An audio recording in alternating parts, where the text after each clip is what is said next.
जय हिंद दोस्तों, कैसे हैं आप सब। आज हम बात करेंगे तमिलनाडु राज्य के रामनाथपुरम जिले के अंतर्गत रामेश्वरम की, जो कि हमारा रामेश्वरम 4 धामों में से एक धाम भी है और 12 ज्योतिर्लिंग में से एक ज्योतिर्लिंग भी है। तो आज की वीडियो में हम जानेंगे कि हमको रामेश्वरम कैसे जाना है, रामेश्वरम में हमको कहाँ रुकना है, हमको वहाँ पे खाने पीने की क्या व्यवस्था है, हमको वहाँ पे फ्री भोजनालय कहाँ मिलेगा, रामेश्वरम जाने के लिए सबसे अच्छा और उचित समय कौन सा है, और ये भी जानेंगे कि हमको रामेश्वरम घूमने के लिए कितने दिन का प्लान बनाना चाहिए और टोटल हमको खर्चा कितना आ जाएगा। तो बने रहिए मेरे वीडियो में, एक एक करके सारी बातें करते हैं जिससे आपको रामेश्वरम जाने के लिए काफी सहूलियत मिल जाएगी।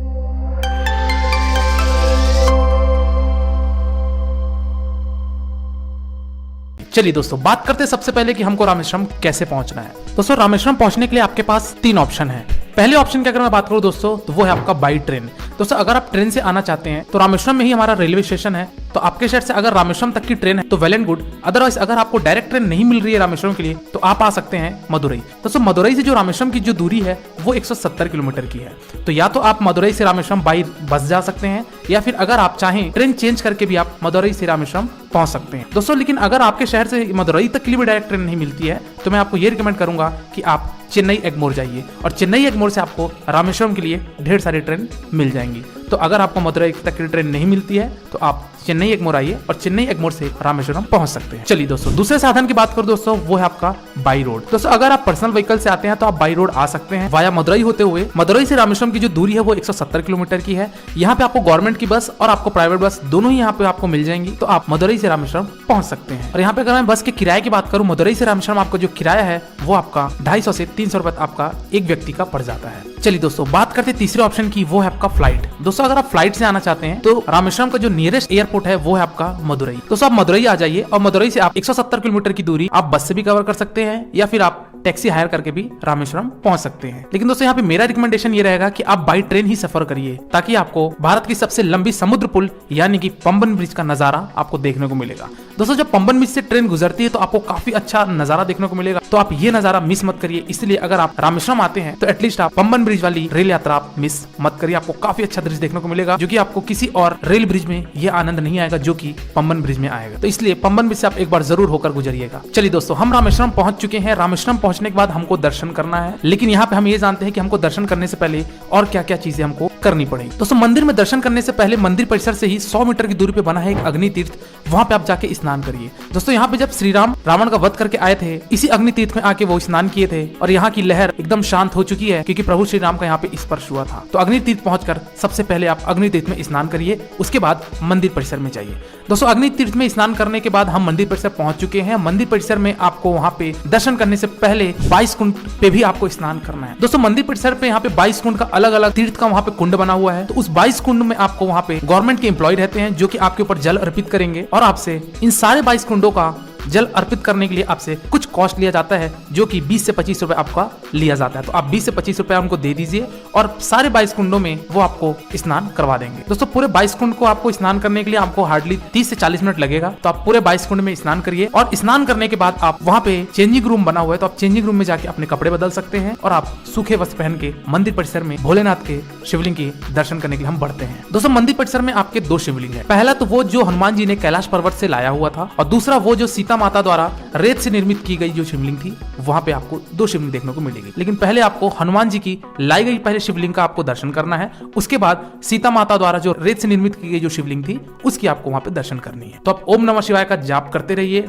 नारे लगाते रहिए और भोलेनाथ का दर्शन कीजिए, अपने विशेष मांगिए और आगे बढ़िए। दोस्तों, मंदिर परिसर में जब आप गुजरेंगे तो आपको काफी अच्छा नजारा देखने को मिलेगा। भारत का सबसे लार्जेस्ट कॉरिडोर रामेश्वरम मंदिर में ही है। यहाँ की गलियारे, यहाँ के कॉरिडोर्स आपको बेहद खूबसूरत लगेंगे, और आपको नए पत्थर से बने हुए पिलर का एक नया दृश्य देखने को मिलेगा। दोस्तों, मंदिर परिसर में ही लगे हुए अनेक मंदिर है, जैसे कि अंबिका माता का मंदिर है, हनुमान जी का मंदिर है, पार्वती माता का मंदिर है। तो इन सारे मंदिर में भी जाके आप दर्शन कर सकते हैं। चलिए दोस्तों, हमारा दर्शन हो चुका है। अब हम बात करते हैं कि हमको वहाँ पे रुकना कहाँ है और रुकने की क्या व्यवस्था है। तो यहाँ पे रुकने के लिए भी आपके पास 3 ऑप्शन है। पहला ऑप्शन तो ये कि आप धर्मशाला ले सकते हैं, जो कि सबसे सस्ता में आपको मिल जाएगा। दोस्तों, रामेश्वरम में धर्मशाला आपको मंदिर परिसर के आसपास ही बहुत सारे आपको धर्मशाला देखने को मिल जाएंगे। आधा से 1 किलोमीटर के दायरे में आपको काफी धर्मशाला आपको देखने को मिल जाएंगे, जो कि एक दिन का चार्ज लेते हैं 250 से 300 रुपए। दूसरा ऑप्शन है दोस्तों आपका रामेश्वरम मंदिर ट्रस्ट की तरफ से भी वहाँ पे बहुत सारे रूम है, तो आप ऑनलाइन विजिट करके इस वेबसाइट में जाके आप अपनी 3 दिन पहले आप अपनी बुकिंग करवा सकते हैं, अगर आपको ऑनलाइन रूम चाहिए ट्रस्ट की तरफ से। और ये जो रूम का जो टैरिफ होता है दोस्तों, वो 500 रुपए पर डे का होता है। तो अगर आप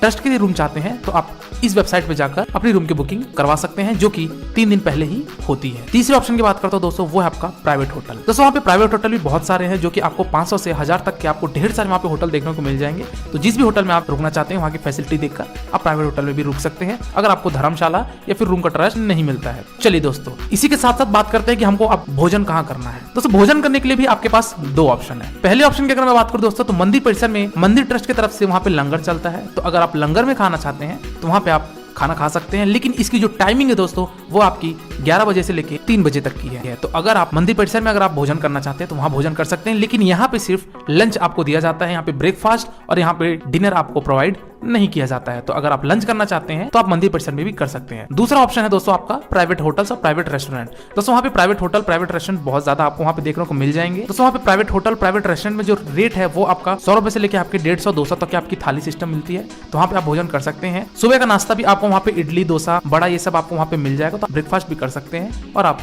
थाली सिस्टम के हिसाब से आप वहाँ खाना भी खा सकते हैं। चलिए दोस्तों अब बात करते हैं कि हमको रामेश्वरम जाने के लिए सबसे बेस्ट और सबसे अच्छा समय कौन सा है। दोस्तों रामेश्वरम में अवॉइड करिए सबसे ज्यादा समर का सीजन, क्योंकि जैसा कि आपको मालूम है कि साउथ में गर्मी के समय पे काफी ज्यादा गर्मी पड़ती है, और अगर आप नॉर्थ साइड से आते हैं या फिर अगर आप मध्य भारत से आते हैं तो आपको वहां की गर्मी सहन नहीं हो पाएगी। तो इसीलिए आपका जो बेस्ट समय है रामेश्वरम जाने का वो है आपका विंटर का समय। विंटर का समय कहने का मतलब ये है कि आप नवंबर से लेकर फरवरी मार्च तक आप रामेश्वरम जा सकते हैं। आपको वहां का क्लाइमेट ठीक लगेगा और वहां का टेम्परेचर भी आपको सही शॉर्ट मिल जाएगा। लेकिन आप समर को अवॉइड करिए। और रही बात अगर मानसून की, तो मानसून में भी जा सकते हैं, लेकिन यहाँ पर यही कहूंगा कि मानसून में आप बाहर वाली जगहों को नहीं घूम पाएंगे, क्योंकि वहाँ पे अगर बारिश हो जाती है तो आपकी थोड़ी सी यात्रा मजेदार नहीं बन पाती है। इसलिए आप विंटर समय पे जाइए, जो कि बेस्ट समय आपका रहेगा। चलिए दोस्तों अब बात करते हैं दोस्तों हम रामेश्वरम में कितने दिन का स्टे बनाए। दोस्तों रामेश्वरम में आप 2 दिन का स्टे बनाइए। 2 दिन आपको रामेश्वरम घूमने के लिए सफिशिएंट है। कहाँ कहाँ घूमना है तो अभी हम उसके बात करते हैं कि अब हमको रामेश्वरम में और कौन कौन सी जगहों को घूमना है और कौन कौन से मंदिर को हमको विजिट करना है। चलिए बात करते हैं सबसे पहले मंदिर की, जो की है आपका पंचमुखी हनुमान मंदिर।